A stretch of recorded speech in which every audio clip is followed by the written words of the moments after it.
Returning to Cape Kennedy by more conventional means than they used in leaving it several days before come astronauts Tom Stafford and Gene Cernan.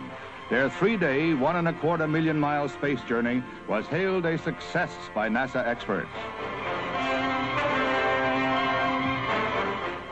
The major frustration of the mission was this 11-foot-long docking target vehicle with which the astronauts rendezvoused and took these pictures. The films show the half-open jaws at one end of the target. This is a protective plastic cover, which should have been separated by an automatic explosive charge. It clung stubbornly, however, and the docking maneuver had to be abandoned.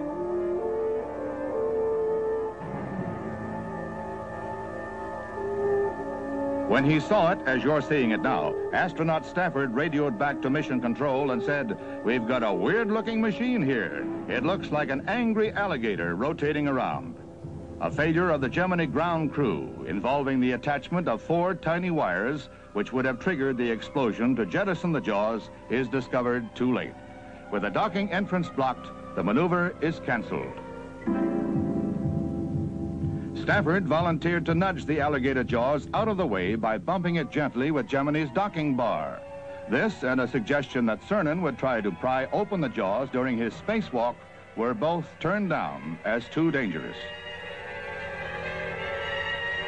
The spacewalk itself, seen here, puts Cernan in a class by himself. He maneuvers outside the Gemini craft for 2 hours and 9 minutes, the longest spacewalk in history. A fog visor prevents his intended use of a rocket backpack. Now filmed for the first time, you're an eyewitness to the critical re-entry phase of the Gemini flight.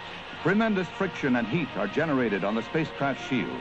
Despite the incredible pull of gravity on the astronauts, they were able to film these extraordinary moments through the windows of their craft. Flakes of flying paint from Gemini are easily seen. The fantastic speed builds up unbelievable force.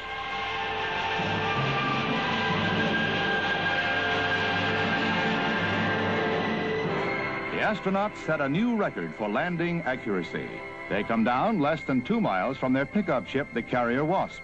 The Atlantic splashdown is 300 miles east of Cape Kennedy. A suddenly blown hatch upsets a frogman. He's only stunned, however. The craft's flotation collar is insurance against sinking. The Gemini mission is an exciting space accomplishment. Vital information on man's ability to work in space is gathered. Astronauts Stafford and Cernan have helped to move man closer to the moon.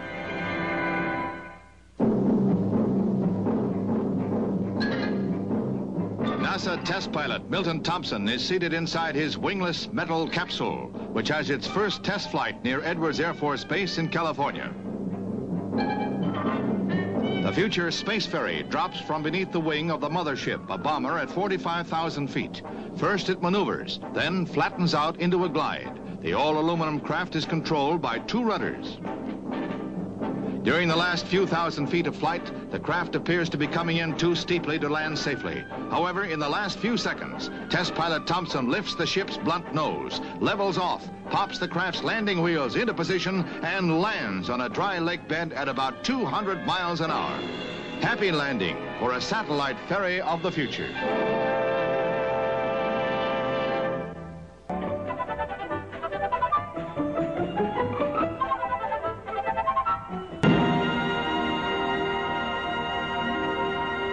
An epilogue to the saga of the Apollo test is this remarkable group of pictures made from the Saturn rocket as it pushed the capsule into space.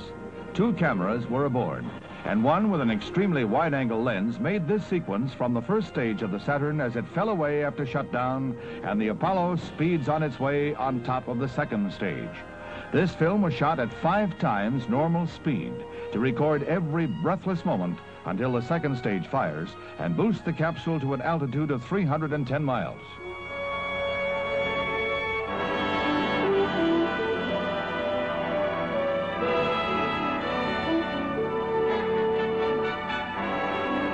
The separation and second stage firing are visible from the ground, but with the space camera, you have a grandstand seat. Just before the camera parachutes into the sea, it records the firing of the second stage.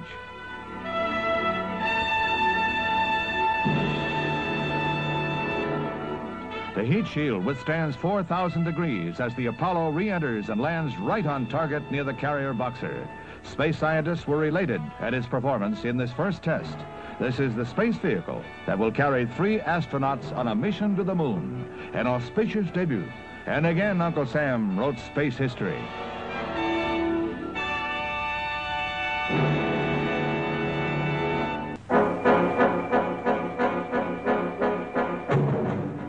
Men of the 1st Cavalry Airmobile Division begin their 4th week of Operation White Wing, a vast search and destroy mission 300 miles northeast of Saigon near Bong Son.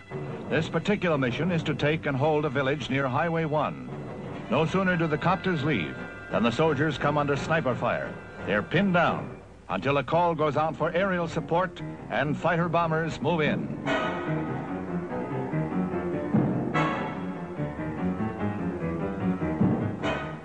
The heavy air strafing quickly cleans out the threat of snipers halting the advance, and it's not long before scouts can report that it's safe once more to advance through the dense jungle.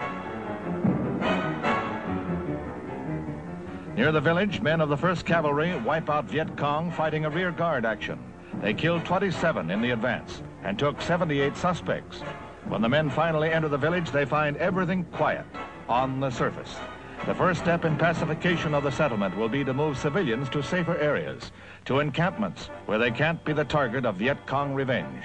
Most have never ridden in an automobile, let alone a whirlybird, but they take it in their stride.